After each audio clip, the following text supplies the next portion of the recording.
An air bubble appears at 10 centimeter distance within a soap sphere of radius of curvature 20 centimeter and refractive index 1.5 when viewed from one surface nearest to the bubble.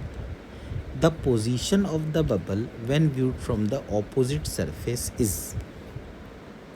तो यहाँ पर एक soap का sphere है जिसका radius of curvature 20 है। मतलब अगर ये सेंटर है तो सेंटर से दोनों डिस्टेंसेस 20 के बराबर है। इसमें कहीं पर एक एयर बबल है। सपोज ये इस सरफेस से, जो पास वाली सरफेस है, यहाँ से x डिस्टेंस पर है, तो एक ऑब्जर्वर इसको देख रहा है। अब इसके लिए क्या होगा कि रेज जो है वो यहाँ से निकलेंगी और इसकी आईज में जाएंगी। तो अगर हम यहाँ पर रिफ्रैक्शन थ्रू कर्व्ड सरफेस का फॉर्मूला लगाएं तो फॉर्मूला होता है μ2 upon v minus μ1 upon u is equal to μ2 minus μ1 upon r। तो μ2 का मतलब तो 1 हो गया यहाँ पर, v का मतलब हो गया -10 क्योंकि उन्होंने कहा है कि हमें लग रहा है कि 10 सेंटीमीटर पे बना, माइनस μ1 हो गया 1.5, u हो गया -x equal to μ2 minus μ1 upon r की वैल्यू है -20।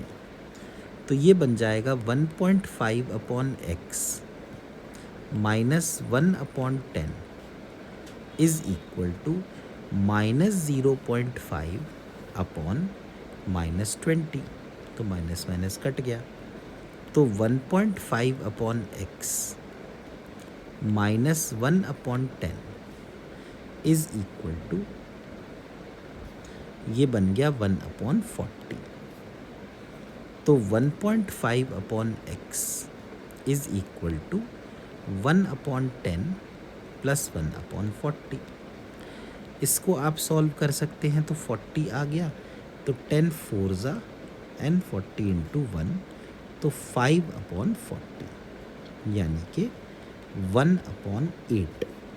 तो आप देखिए x की वैल्यू आ गई 1.5 इंटू 8 यानी कि 12। मतलब वो जो एयर बबल था वो एयर बबल 12 सेंटीमीटर की दूरी पर था एक किनारे से। अब क्वेश्चन में हमसे पूछा गया है कि the position of the bubble when viewed from opposite surface is. मतलब ये है कि अगर कोई ऑब्जर्वर अपोजिट सरफेस पर खड़ा हो जाए तो उसे ये कितनी दूरी पर दिखेगा। तो अब आप देखिए इससे क्या होगा, यहाँ से रेज निकल कर इस ऑब्जर्वर की आईज में जाएंगी, तो ये पूरा डिस्टेंस तो 40 है। अगर एक तरफ का डिस्टेंस 12 है तो ज़रूर दूसरी तरफ का डिस्टेंस 40 माइनस 12 यानी कि 28 होना चाहिए।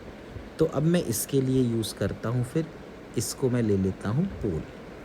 ठीक है, तो हम लिखते हैं, देखिए μ2 यानी 1 अपॉन v माइनस μ1 यानी 1.5 अपॉन u मतलब -28 is equal to μ2 minus μ1 upon r कितना है -20।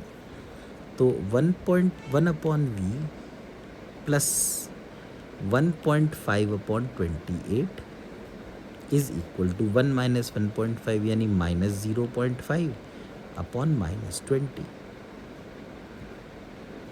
ये हो जाएगा 1 अपॉन 40।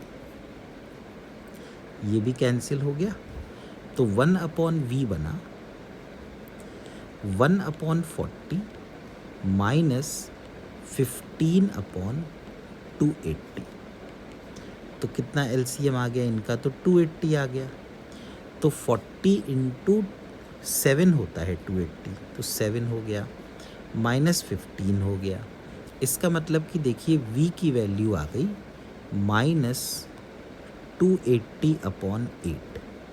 अगर हम इसको सॉल्व करते हैं तो -8 3 ज़ा 24 हो गया, तो यहाँ 4 बचा, 8 5 ज़ा 40, यानी v की वैल्यू -35 सेंटीमीटर के बराबर आ जानी चाहिए। तो देखते हैं कि कौन सा ऑप्शन मैच करता है। ऑप्शन नंबर 4 यहाँ पर मैच हो गया।